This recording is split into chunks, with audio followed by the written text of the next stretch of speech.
Hey composer, Heyde here, and we're back with another VST review with our longtime friends Ample Sound with their new Rickenbacker guitar VST. They graciously sent this my way, so thank you to Ample Sound for sponsoring this video. We're gonna check it out, do a little playthrough as usual so you hear how it sounds, and then walk through the user interface if you're interested in checking it out for yourself. Now the Rickenbacker guitar is another of their installments in their electric guitar series. They have a ton, and as you can see, I have a ton. These are all Ample Sounds. They are my go-to for acoustic and electric guitars because they're just so playable.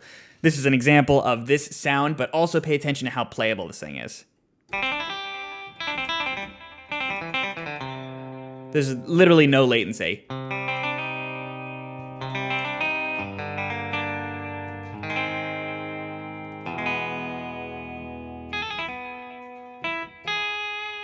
That's a little bit of vibrato there. And this is the default preset. So to go through a couple presets, we have A Million Miles Away.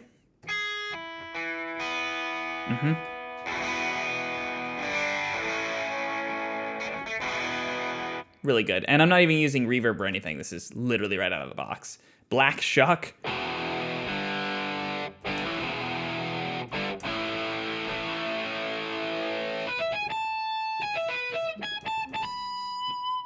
Yeah, really, really nice. And let's do one more. Creep.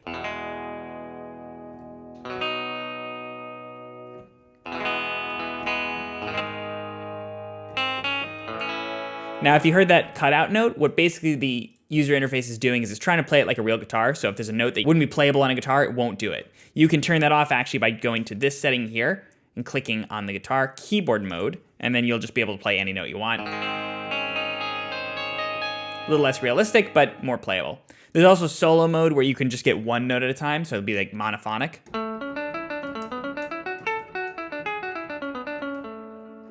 Which I use sometimes. So now let's go to the articulations. This is the usual Ample Sound layout here. Very simple, easy to understand. We have the open strings, basically. First one. Next, we have harmonics. Then, we have palm mutes, which I really like.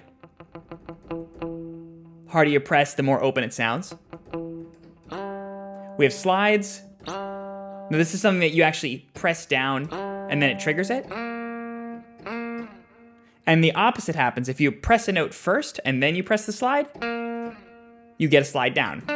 So you can even do both. Next one is going to be kind of a gliss essentially. So you press the note, press the gliss, and then you can slide. I really haven't seen any other VST company do this, and I think this is ridiculously good sounding.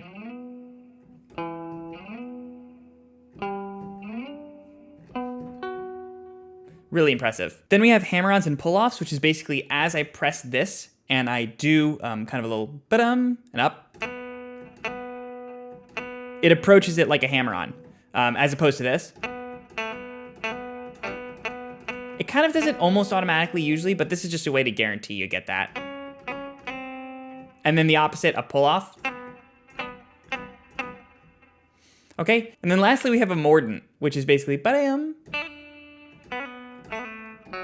So you can do. Now with this many things, usually I program this. I wouldn't play this in real time, although you certainly could.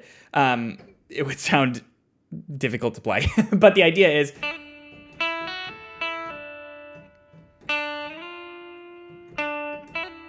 you can play them in real time if you choose to. Next, we have our mic positions, which are great. So we have the DI, direct input. We have a stereo mic. Makes it feel a little roomier. And then the master, which is just bringing the whole thing up and down. We have pan, of course. And then we have a doubling thing that I use very frequently. You can turn this on, and you get stereo pan guitars. Really, really useful, especially for rhythmic parts where you're doing kind of chunking in the background. It can be really, really useful to have that turned on. Nice open sound. You can change the capo position, which basically will give a slightly different sound. It'll also transpose the instrument, but it'll be more realistic because as the capo goes up, the strings get tighter, and so it naturally has a tighter sound to it. Then we can also control some of the effects here, the release. So you can really hear that release. Without it, nothing. Effects would be things like scratching, things in between, which you don't always hear, but you tend to hear during the slides a little bit more. And then this is the fret release, similar to the actual release, but it would be for an actual fret. You can also turn these just on and off by default too. Then these settings are more customizable to the performance. So like I said, we have instrument mode. We have a mode here that basically triggers the open strings. So whether it's going to use the open strings or not. So it'll prioritize using open strings when it can. You can hear that. That's an open string there. This one is not. Okay, then we can choose how wide we want the automatic legato to be. So this would make a wider legato. So when we're in guitar mode, instrument mode,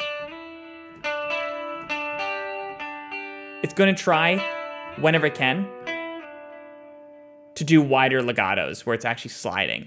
This would keep it off, and this would just make it thin. And then the last thing we have here is basically stroke noise. So when you have polyphonic noises, polyphonic notes, you can hear an actual strum. So really useful, super playable. Like I said, virtually no latency. The presets sound great. Now, I don't normally talk about strumming mode, but I'm going to in this one because I experimented with it a little bit on my own, and I think it's actually really versatile. So strumming mode, when you turn it on, will start off by just having you play a default strum template they have.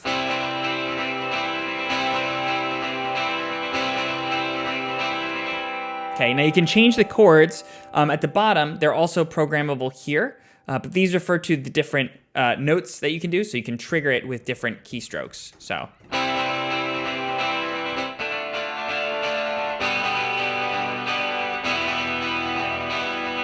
And you can go right in here and actually change these if you wanted to.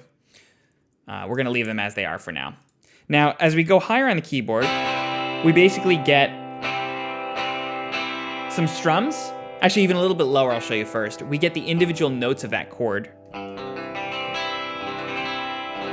So as we change the chord, it's actually pretty useful because you can do finger picking like this.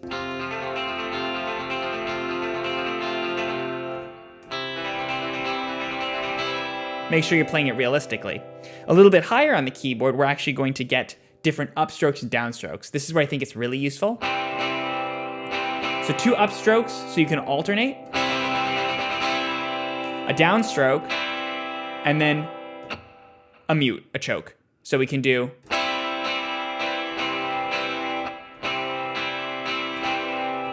We also have palm muted of the exact same thing. 2 ups, and then a down. So we can do.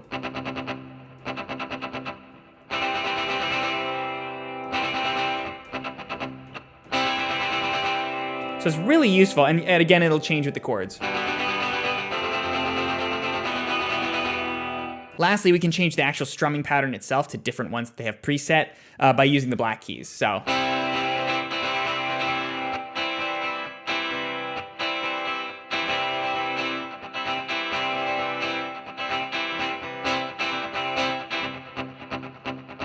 Etc. Goes on. And you can even program these yourself. That would be a little bit more intense, but you can. Upstrokes, downstrokes, mutes, different velocities. It's all programmable there. So I think this is pretty useful. I think I would personally use this not for the preset strum patterns, but just for the upstrokes and downstrokes, because that's really, really useful. There's also 2 more functions here. I believe this is the riffer. And then we also have something for tablature. I don't really use either of these, so I'm not going to discuss them because I wouldn't want to discuss something I don't know what I'm talking about.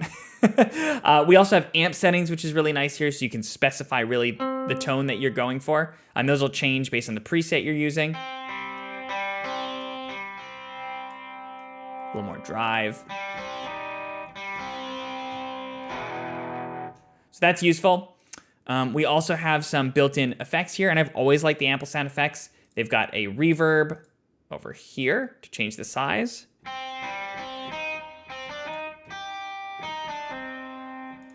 You got some echo here that you can control. There it is. Equalizer, which I don't tend to do. And then a compressor here if you want to manually compress.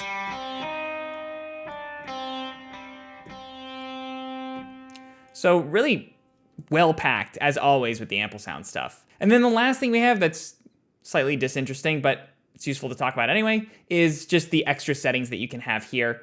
You can really fine-tune various stuff.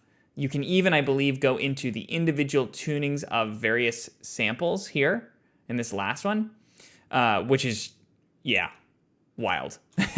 So they really give you as much customizability as possible. And just to really emphasize the playability, because that's my favorite thing about Ample Sounds, here's me playing to tempo.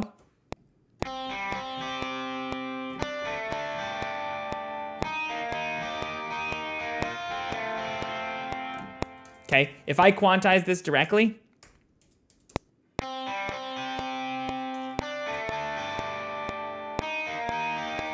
you're working with like a negative track delay of maybe 20.